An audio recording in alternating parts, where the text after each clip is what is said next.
যারা সিনেমা দেখেন, সিনেমার কিন্তু পোস্টার করা হয় এবং এখন তো ডিজিটাল প্ল্যাটফর্মে অনেক প্রচারণা চালানো হয়। কিন্তু একটা সময় ছিল 90s কথা যদি আপনি চিন্তা করেন, তাহলে কিন্তু রেডিও ছিল, টেলিভিশন ছিল। বেশিরভাগ বাংলাদেশের প্রেক্ষাপটে যদি বলি, তাহলে কিন্তু রেডিও ছিল। যে মাজহারুল ইসলামের সে ভয়েস, জি হা ভাই আসিতেছে, এরকম করে একটা প্রোগ্রাম হতো কিন্তু রেডিওতে। বাট সবচেয়ে ইম্পর্ট্যান্ট যেটা ছিল, এখন পর্যন্ত আছে, এটা ভ্যালিড যেটা, সেটা হচ্ছে পোস্টার। সিনেমার পোস্টার খুব বড় ধরনের ভূমিকা রাখে একটা সিনেমার মানে পাবলিসিটির জন্য। শুধুমাত্র এখন সিনেমার কথা যদি বাদ দিই, সিনেমা হলের কথা যদি বাদ দিই, তাহলে ইউটিউবিংয়ের কথা যদি ধরি, ইউটিউবে সবচেয়ে গুরুত্বপূর্ণ একটা ভূমিকা পালন করে, মানে অনেক গুরুত্বপূর্ণ ভূমিকা পালন করে, সেটা হচ্ছে থাম্বনেইল। হ্যাঁ, সবচেয়ে বেশি গুরুত্বপূর্ণ ভূমিকা পালন করে টাইটেলটা। টাইটেলটা কী থাকবে সেটার উপরে আপনার আসলে অ্যালগোরিদম অনেক কিছু, ওটার থেকে ইনফরমেশন নিয়ে আপনাকে অ্যালগোরিদমগুলো আপনাকে সাজেস্ট করে ভিডিওগুলো অন্য যেসব ভিউয়ার্স থাকে, ব্যবহারকারী থাকে, তাদের কাছে টাইটেলটা অনেক বেশি ইম্প্যাক্ট করে এখানে। ইমপ্যাক্ট করার পরে ধরেন সিমিলার ক্যাটাগরির 1000 ভিডিও, হাজার হাজার ভিডিও আপনার যে ফিডে দেখায়, এখান থেকে আপনি কিন্তু যে কোনো একটা ভিডিওতে ক্লিক করেন। সেই ক্লিক করাটা নির্ভর করে কিন্তু অনেক অংশে, 90% বলবো, থাম্বনেইলটার উপরে। থাম্বনেইলটা কিন্তু আপনাকে প্রভাবিত করে যে আমি কোন ভিডিওটার উপরে মানে ক্লিক করব। তো ব্যাপারটা বুঝতে পারছেন পোস্টার বা থাম্বনেইলের সাথে কীরকম একটা সম্পর্ক রয়েছে। ফার্স্ট অফ অল লুকটা, আপনি খুব ভালো একটা ভিডিও বানিয়েছেন, ধরেন আমি এই ভিডিওটা ধরেন মনে করেন আমি খুব ভালো বানালাম, কিন্তু আপনার থাম্বনেইলটা আসলে আপনাকে অ্যাট্রাক্ট করতে পারলো না, তাহলে কিন্তু আপনি এই ভিডিওটার উপরে ক্লিক করবেন না, আপনি দেখবেন না। তার মানে আমি যত ভালো ভিডিওই বানাই না কেন, আমি যদি থাম্বনেইলটা ভালো না বানাই, তাহলে কিন্তু আমার ভিডিওটা মানে ফ্রুটফুল হচ্ছে না, কাজ লাগছে না, ইফেক্টিভ হচ্ছে না। তার মানে আমার শুধু ভালো ভিডিও বানালেই হবে না, আমাকে থাম্বনেইলটা ভালো বানাতে হবে। থাম্বনেইলের উপর কিন্তু যারা প্রফেশনাল ইউটিউবার, তারা থাম্বনেইলের উপর খরচ করে। থাম্বনেইল আর প্রফেশনাল যারা থাম্বনেইল ডিজাইনার আছে, তাদেরকে দিয়ে হাজার হাজার টাকা খরচ করে তাদেরকে দিয়ে কিন্তু থাম্বনেইল বানায়। তারপরে সেই থাম্বনেইলটা কিন্তু আমরা দেখি। নিশ্চয়ই আজকে আপনি খেয়াল করে দেখবেন, আপনার টাইমলাইনে যতগুলো ভিডিও এসেছে, সাজেস্ট করা হয়েছে, সবগুলো ভিডিওর থাম্বনেইল কিন্তু আপনাকে অ্যাট্রাক্ট করে না। কিছু কিছু ভিডিওর থাম্বনেইল আপনাকে অ্যাট্রাক্ট করে। আচ্ছা, আমি কি তাহলে আজকে ভিডিওটার টপিক ইউটিউবিং? না, ইউটিউবিং না। আমি একটা বিষয় আপনাদেরকে বলতে চাই, তার আগে এই এক্সাম্পলগুলো দিয়ে নিচ্ছি যাতে আপনাদেরকে বোঝাতে সুবিধা হয়। সিনেমার পোস্টার গেল, ইউটিউবের থাম্বনেইল গেল, টাইটেল গেল। আসল কথা হলো ইমেইলিংয়ের ব্যাপারে আমি কিছু কথা বলতে চাই। অনেকেই আছেন, ধরেন আমাকে বা আমি কাউকে বললাম, ভাই আমার একটা জব দরকার। এখন তিনি আমাকে বললেন, ঠিক আছে ভাই, আপনার যেহেতু জব দরকার, আমি একটা ইমেল অ্যাড্রেস দিচ্ছি, ওই ইমেল অ্যাড্রেসে একটা সিভি পাঠিয়ে দেন। বা আপনি কী ধরনের এক্সপার্ট? আমি ভাই এই লাইনে একটা জব চাই। ওকে, ভালো কথা। তো ভাই আমাকে বললেন, একটা ইমেল অ্যাড্রেস দিলেন, একটা সিভি পাঠাতে বললেন। এবার আমি কী করলাম? ইমেলে ঢুকলাম, অ্যাটাচমেন্টে ক্লিক করলাম, করে আমার সিভিটা অ্যাটাচ করে দিলাম, আর ভাই যে ইমেল অ্যাড্রেসটা দিয়েছিলেন সেটা অ্যাড্রেসে দিয়ে দিলাম, দিয়ে সেন্ডে ক্লিক করে দিলাম। ব্যাস, হয়ে গেল।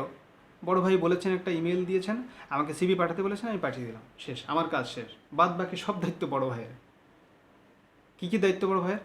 বড় ভাই ইমেল দেখবে, দেখে প্রথমে খানিকটা হা হয়ে থাকবে যে আমি একটা ইমেল, আমাকে একটা সিভি দিয়েছে, এই সিভিটা যে আমি কারো কাছে ফরওয়ার্ড করব, আমি আসলে কার কাছে ফরওয়ার্ড করব, এ কী ধরনের জব চাই, কারণ সাবজেক্ট লাইনে কিছু নাই, তারপরে বডিতে কিছু নাই, আমি আসলে কি, আমি মানে কার কাছে এটা রিকমেন্ড করবো, বা আমার নিজের কোম্পানির জন্য যদি হয়ে থাকে, বা বড় ভাই নিজের কোম্পানি, রাইট? তো বড় ভাই তো ব্যস্ত মানুষ, একজন কোম্পানি যদি কেউ হোল্ড করেই থাকে, তাহলে তিনি ডেফিনেটলি অনেক ব্যস্ত মানুষ, তাকে অনেক কিছু সামলে চলতে হয়। এখন আমাকে কখন বলেছিলেন তিনি একটা সিভি দাও, আমি দিয়ে বসে আছি, এখন বড় ভাই যখন দেখলেন তখন হা হয়ে গেলেন যে এই সিভিটা কেন যেন এসেছে, কী জন্য যেন আমাকে দিতে বলেছিলাম, কাকে দিতে বলেছিলাম। এরকম অনেকের ক্ষেত্রে হয়ে থাকে। এটা একটা মানে আনপ্রফেশনাল ইমেল সেন্ডিং। তো ইমেল সেন্ডিংয়ের ক্ষেত্রে কিন্তু অনেক কিছু মেনটেন করতে হয়, জানতে হয়। যেমন আমি যখন একটা জব করতাম, তখন আমাদের একটা কোর্স ছিল, বিভিন্ন সময় বিভিন্ন ট্রেনিং করানো হতো। ওখানে ইমেলিংয়ের উপরেও কিন্তু মানে শুধু বডিটা কীভাবে লিখতে হবে সেটার একটা ট্রেনিং হয়েছিল। জাস্ট অ্যাড্রেস করতে হবে কীভাবে, কাকে কী ধরনের অ্যাড্রেস করতে হবে এবং শেষ করতে হবে কীভাবে, এটার উপরে একটা ট্রেনিং হয়েছিল। তো ইমেইলিংয়ের উপরে কিন্তু এরকম প্রফেশনাল ট্রেনিং বাংলাদেশে না, শুধু সারা বিশ্বেই কিন্তু বিদ্যমান আছে। আপনি চাইলেই কিন্তু ইমেইল কীভাবে করতে হয়, প্রফেশনাল ইমেইল কীভাবে করতে হয়, সেটা শিখে নিতে পারেন, এবং এটা খুবই দরকারি।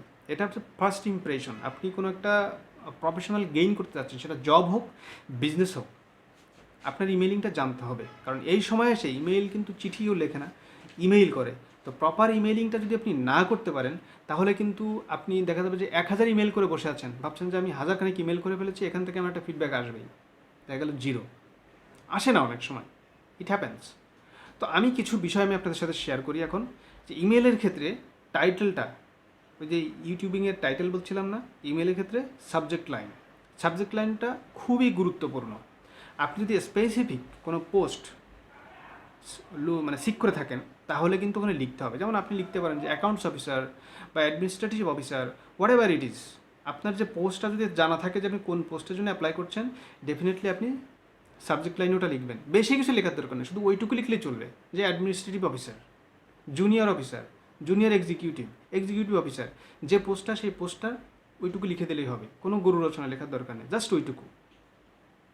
যদি আপনার জানা না থাকে কোন পোস্টের জন্য আপনি অ্যাপ্লাই করছেন, তাহলে আপনি যেটা করবেন, ওপেন পজিশনের জন্য লিখতে পারেন, ওপেন পজিশন লিখতে পারেন। আর যদি আপনার স্পেসিফিক খুবই ভালো এক্সপার্ট কোনো ট্রেডে আপনার মানে আপনি এক্সপার্ট হয়ে থাকেন, ভালো দক্ষতা থেকে থাকে, সেটাও আপনি ব্র্যাকেটে বা ওই সাবজেক্ট লাইনের সাথে আপনি জুড়ে দিতে পারেন যে আমি এই ট্রেডে ভালো পারি, এসইও পারি, আমি গ্রাফিক ডিজাইন ভালো পারি, বা শুধু গ্রাফিক ডিজাইনার লিখে দিতে পারেন, এটাও লিখে দিতে পারেন। এইবার আসেন আপনি বডিতে এসে, মানে 80 দশক 90 দশকে যে চিঠি লেখা হতো, এই চিঠি কিন্তু আমরা মানে বইয়ের মধ্যে যেসব চিঠি লেখা পড়েছি, মানে মুখস্থ করেছি যেসব, হয়তো আপনারা এখন করেন না, কিন্তু আমার সময় আমি কিন্তু চিঠি মুখস্থ করতে হতো বা করতাম। ওই মুখস্থ কোনো কিছু লেখার দরকার নেই, একটা হ্যালো দিলেন, বা যদি কারোর নাম জানা থাকে, মানে আপনি কোন দেশে বাস করছেন বা কোন দেশের মানুষের কাছে পাঠাচ্ছেন, সেটার উপরেও ডিপেন্ড করছে আসলে আপনি কীভাবে অ্যাড্রেস করবেন। যদি আপনি দেশের বাইরের কারো কাছে লেখেন বা ওয়েস্টার্ন কারো কোনো কান্ট্রিতে লেখেন, তাহলে কিন্তু আপনি যদি নাম জানা থাকে, নাম দিয়ে মানে নাম ধরে লিখতে পারেন, যে হাই অ্যালেক্স আপনি লিখতে পারেন। ওখানে কিন্তু নাম ধরে লেখাটা আরও বেশি সম্মানের, যে আমার একটা নাম আছে, আমার নাম ধরে অ্যাড্রেস করছে, এটা আমার কাছে সবচেয়ে বেশি সম্মানের। ওই যে আমাকে স্যারটা লেখার দরকার নেই। এখন আপনি যদি বাংলাদেশে লেখেন, ডেফিনেটলি ডিয়ার স্যার লিখতে পারেন। এবার বডিতে আপনি ডিরেক্ট জায়গায় চলে যান, হয়তো একটা লাইন লিখতে পারেন যে hope you are doing well, বা আপনি ভালো আছেন আশা করি, এরকম কিছু লিখতে পারেন। এরপরে বডিতে ডিরেক্ট চলে যান, আপনার কী দরকার, বা আপনি বলতে পারেন যে আমি আপনার কাছে একটা জবের কথা বলেছিলাম, আপনি বলেছিলেন একটা সিভি দিতে, আমি সিভিটা এই ইমেলে অ্যাটাচ করে দিয়েছি, আপনি দেখে আমাকে জানাবেন যে আর কিছু লাগবে কিনা। যদি কোনো প্রশ্ন থাকে সেটাও আমাকে জানাতে পারেন। দিয়ে আপনি শেষ করেন, আপনার থ্যাংক ইউ দিয়ে একটা থ্যাংক ইউ দিবেন, আপনার নাম লিখবেন, এই তো। ফোন নাম্বার লেখার যদি সিচুয়েশন থাকে তাহলে লিখবেন, এই তো। মানে এটা হলো মিনিমাম রিকোয়ারমেন্ট। মানে শুধু একটা সিডি আপনি অ্যাটাচ করে কাউকে দিয়ে দিলেন, এটা আসলে হয় না, এটা কোনো আসলে ভদ্রতা না, এটা মানে অভদ্রতাই বলতে হবে, এটা খুবই অপেশাদার এবং অভদ্রতা। আপনার যদি কোনো কিছু যে ইমেলই হোক, শুধু জবের কথা বলছি না কিন্তু আমি, এটা কিন্তু শুধুমাত্র জবের ব্যাপার না, যাই হোক, অন্ততপক্ষে সাবজেক্ট লাইনটা খুবই গুরুত্বপূর্ণ। একজন মানুষ সাবজেক্ট লাইন দেখলে বুঝতে পারে যে এই ইমেলে কী জন্য এসেছে, এটাতে কী আছে, সাবজেক্ট লাইন দেখেই বুঝতে পারে। আপনাকে ওই লেভেলে অপটিমাইজড হতে হবে একটা ইমেলের ক্ষেত্রে। তো আশা করি এই ভিডিওটা আপনার কারো না কারো উপকারে লাগবে, যদি লাগে তাহলে আমার ভালো লাগবে। পরবর্তীতে আবার দেখা হবে। আল্লাহ হাফেজ।